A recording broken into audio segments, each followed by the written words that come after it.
আসসালামু আলাইকুম, স্বাগত জানাচ্ছি আমার দেশ টপ নিউজে। আপনাদের সাথে আছি আমি হুমায়রা নাওচিন। শুরুতেই শিরোনাম। প্রচার শুরুর প্রথম দিনেই উত্তাপ ভোটের মাঠে। ইউনূস সাহেব আমার স্বামী হত্যার বিচার কোথায়, প্রশ্ন হাদির স্ত্রীর।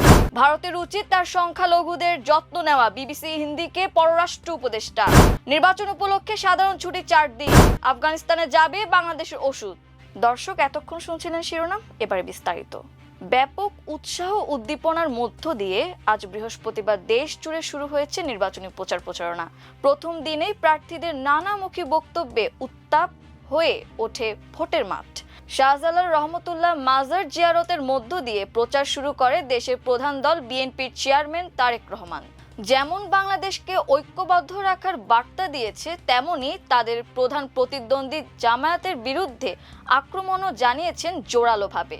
জামায়াতের আমির ডাক্তার শফিকুর রহমানের বক্তব্যেও ছিল বিএনপির কড়া সমালোচনা।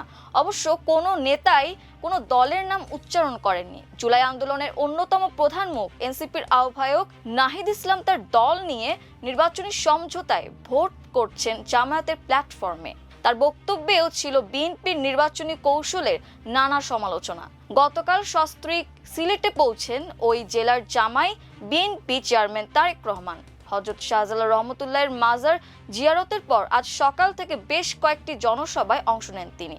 সিলেটের আলিয়া মাদ্রাসা মাঠে নির্বাচনী জনসভায় প্রধান অতিথির বক্তব্যে তারেক রহমান বলেন, যেমন দিল্লি নয় তেমন পিন্ডি নয়, নয় অন্য কোনো দেশ, সবার আগে বাংলাদেশ। এবং যেহেতু আমরা বিশ্বাস করি দেশের মানুষই হচ্ছে আমাদের রাজনৈতিক সব ক্ষমতার উৎস, সেজন্যই আমরা দেশের মানুষের ভাগ্যোন্নয়নের বিশ্বাস করি। তারেক রহমান বলেন, কেউ কেউ বলে অমুককে দেখেছি, তমুককে দেখেছি, এবার একে দেখেন। প্রিয় ভাই বোনেরা, 1971 সালে যে যুদ্ধে লক্ষ মানুষের প্রাণের বিনিময়ে এই দেশ স্বাধীন হয়েছে, আমাদের এই প্রিয় মাতৃভূমি, সেই মাতৃভূমিকে স্বাধীন করার সময় অনেকের ভূমিকা আমরা দেখেছি, যাদের ভূমিকার জন্য এই দেশের লক্ষ লক্ষ ভাইয়েরা শহীদ হয়েছেন, এই দেশের লক্ষ লক্ষ মা বোনদের সম্মানহানি হয়েছে, তাদের তো বাংলাদেশের মানুষ দেখেই নিয়েছে। এদিকে বিকেলে নিজ আসন ঢাকা 15-তে বিশাল শোডাউনের মধ্য দিয়ে নির্বাচনী প্রচার শুরু করে বাংলাদেশ জামায়াতে ইসলামীর নেতৃত্বাধীন 10 দল। সমাবেশে জামায়াতের আমির হুঁশিয়ারি করে বলেন, নতুন কোনো পোশাক পরে যদি ফ্যাসিবাদ আসে তবে তার পরিণতি 5 আগস্টের মতো হবে। রাজধানীর মিরপুরে আদর্শ হাই স্কুল মাঠে আয়োজিত ঢাকা 15 আসনের নির্বাচনী সমাবেশে তিনি আরো বলেন, এদেশে আমরা ফ্যাসিবাদের ছায়াও দেখতে চাই না। ফ্যাসিবাদ যদি আজ নতুন কোনো পোশাক পরে আমাদের সামনে আসে তবে 5 আগস্টের মতো একই পরিণতি তাদের ভোগ করতে হবে। একই সমাবেশে এনসিপির আহ্বায়ক নাহিদ ইসলাম বিএনপিকে উদ্দেশ্য করে বলেন, যে 2 থেকে 3 হাজার টাকার ফ্যামিলি কার্ডের কথা বিএনপি বলছে, তা কারা পাবেন? যাদের প্রয়োজন তারা পাবেন কি, নাকি 2000 টাকার কার্ড পেতে 1000 টাকা ঘুষ দিতে হবে? ইনকিলাব মঞ্চের মুখপাত্র শহীদ শরীফ ওসমান হাদির হত্যার বিচার নিয়ে প্রধান উপদেষ্টা ডক্টর মোহাম্মদ ইউনূসকে প্রশ্ন করেছেন ওসমান হাদির স্ত্রী রাবিয়া ইসলাম শম্পা।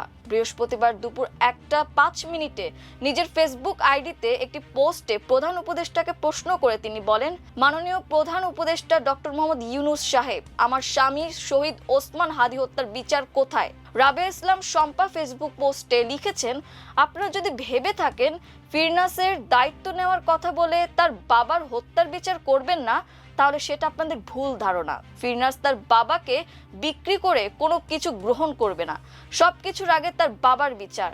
তিনি আরো বলেন, আপনারা ব্যস্ত নির্বাচন নিয়ে, কিন্তু যে দেশে জুলাই অভ্যুত্থানের পরে দিন দুপুরে সবার সামনে দিয়ে একজনকে হত্যা করে পালিয়ে যাওয়া হয় এবং সবচেয়ে বড় দুর্ভাগ্য তার খুনিদের কোনো সুরাহা বিচার হয় না, সে দেশের মানুষ কিসের ভিত্তিতে ভোট দিতে যাবে?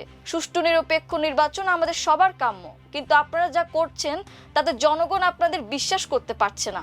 শহীদ ওসমান হাদির স্ত্রী বলেন, সর্বশেষ কথা, ফিরনাস আর ওর মা কোনো রকমের প্রলোভনে পড়বে না।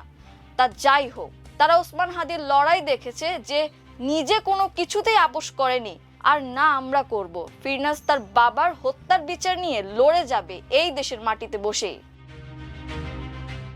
অন্তর্বর্তী সরকারের পররাষ্ট্র বিষয়ক উপদেষ্টা মোহাম্মদ তৌহিদ হোসেন বলেছেন, ভারতের সংখ্যালঘুদের বিরুদ্ধে কর্মকাণ্ডের বিষয়ে আমরা কোনো মন্তব্য করি না এবং আমি আশা করি ভারতীয় কর্তৃপক্ষ একই নীতি অনুসরণ করবে। বাংলাদেশের সংখ্যালঘুরা আমাদের নাগরিক। যদি তাদের ওপর অত্যাচার করা হয় তাহলে আমাদের কাছে তা মোকাবেলা করার ব্যবস্থা আছে। ভারতের উচিত তার সংখ্যালঘুদের যত্ন নেওয়া, ঠিক যেমন আমরা আমাদের সংখ্যালঘুদের যত্ন নিই। সম্প্রতি ঢাকায় বিবিসি হিন্দিকে দেওয়া এক দীর্ঘ সাক্ষাৎকারে তিনি এসব কথা বলেন। তৌহিদ হোসেন উত্তরে বলেন, দুই দেশের সম্পর্ক এখন সবচেয়ে খারাপ অবস্থায় আছে কিনা তা নিয়ে আমি কোনো মন্তব্য করব না। আমি বিশ্বাস করি বাংলাদেশ ও ভারতের সম্পর্ক উভয় দেশের জন্যই গুরুত্বপূর্ণ।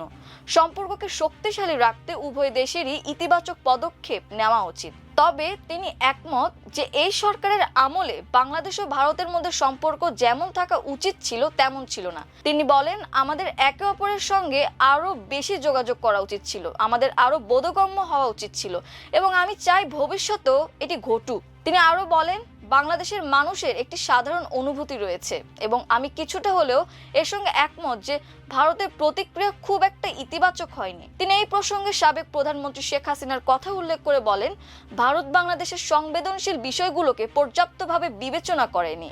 শেখ হাসিনা ভারতে গেছেন, তাকে সেখানে আশ্রয় দেওয়া হয়েছে। আমরা আশা করেছিলাম যে তিনি সেখানে থাকাকালীন এমন বক্তব্য দেওয়া থেকে বিরত থাকবেন যা বাংলাদেশের বর্তমান পরিস্থিতির সঙ্গে সঙ্গতিপূর্ণ নয় এবং যা দুই দেশের সম্পর্কের জন্য ভালো লক্ষণ নয়। সাম্প্রতিক দিনগুলোতে বাংলাদেশের সংখ্যালঘুদের বিরুদ্ধে বেশ কয়েকটি সহিংসতার ঘটনা ঘটেছে। ভারত সরকার এ নিয়ে উদ্বেগ প্রকাশ করেছে। ভারতের বিভিন্ন স্থানেও বিক্ষোভ হয়েছে। হিন্দুদের ওপর হামলা বন্ধে সরকার পর্যাপ্ত ব্যবস্থা নেয়নি এমন এক প্রশ্নের জবাবে তৌহিদ হোসেন বলেন, এটা নির্ভর করে কে সিদ্ধান্ত নেবে যে আমরা এটি বন্ধ করার জন্য পর্যাপ্ত পদক্ষেপ নিয়েছে কিনা। কিছু ঘটনা ঘটেছে, এতে কোনো সন্দেহ নেই।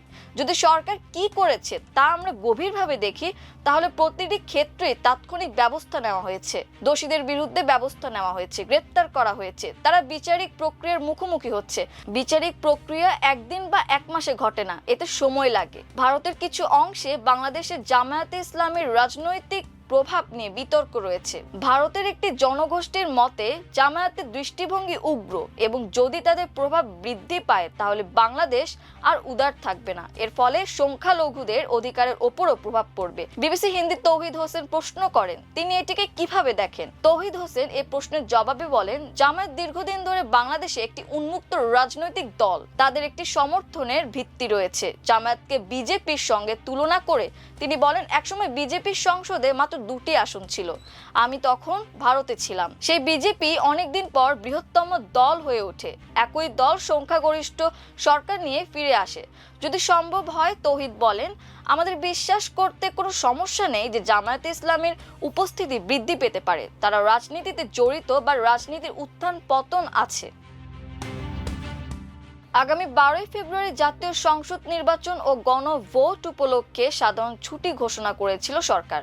এবার এই ছুটি বাড়ানোর সিদ্ধান্ত নেওয়া হয়েছে বলে জানিয়েছেন প্রধান উপদেষ্টার প্রেস সচিব শফিকুল আলম। বৃহস্পতিবার বিকালে রাজধানী ফরেন সার্ভিস একাডেমিতে সমসাময়িক ইস্যুতে করা সংবাদ সম্মেলনে এই তথ্য জানান তিনি। প্রেস সচিব বলেন, 12 ফেব্রুয়ারি নির্বাচনের দিন সাধারণ ছুটি থাকবে, যা আগেই ঘোষণা করা হয়। আজকে উপদেষ্টা পরিষদ সভায় 11 ফেব্রুয়ারি সাধারণ ছুটি, আরো 10 ও 11 ফেব্রুয়ারি শিল্পাঞ্চলে শ্রমিক ও কর্মচারীদের ছুটি অনুমোদন করা হয়েছে। শ্রমিকরা 3 দিন ছুটি পাবেন। বাংলাদেশ থেকে আফগানিস্তানে ওষুধ আমদানির লক্ষ্যে সরাসরি চুক্তিতে পৌঁছেছে আফগান ব্যবসায়ী ও বাংলাদেশের শীর্ষ ওষুধ প্রস্তুতকারক প্রতিষ্ঠানগুলো। আফগানিস্তানের বাণিজ্য ও শিল্প উপমন্ত্রীর প্রতিনিধি দল ঢাকায় এসে এ বিষয়ে সম্মত হয়েছে। আফগানিস্তানের বাণিজ্য ও শিল্প মন্ত্রণালয়ের এক বিবৃতিতে জানানো হয়, উপমন্ত্রী মাওলাভি আহমদুল্লাহ জাহিদ আফগান ব্যবসায়ীদের একটি প্রতিনিধি দল নিয়ে বাংলাদেশের 2 বৃহৎ ওষুধ কোম্পানি বেক্সিমকো ফার্মাসিউটিক্যালস লিমিটেড ও রেনাটা পিএলসি পরিদর্শন করেন। দর্শক, এই ছিল আমার দেশ টপ নিউজের আয়োজন। এতক্ষণ সাথে থাকার জন্য অশেষ কৃতজ্ঞতা। আল্লাহ হাফেজ।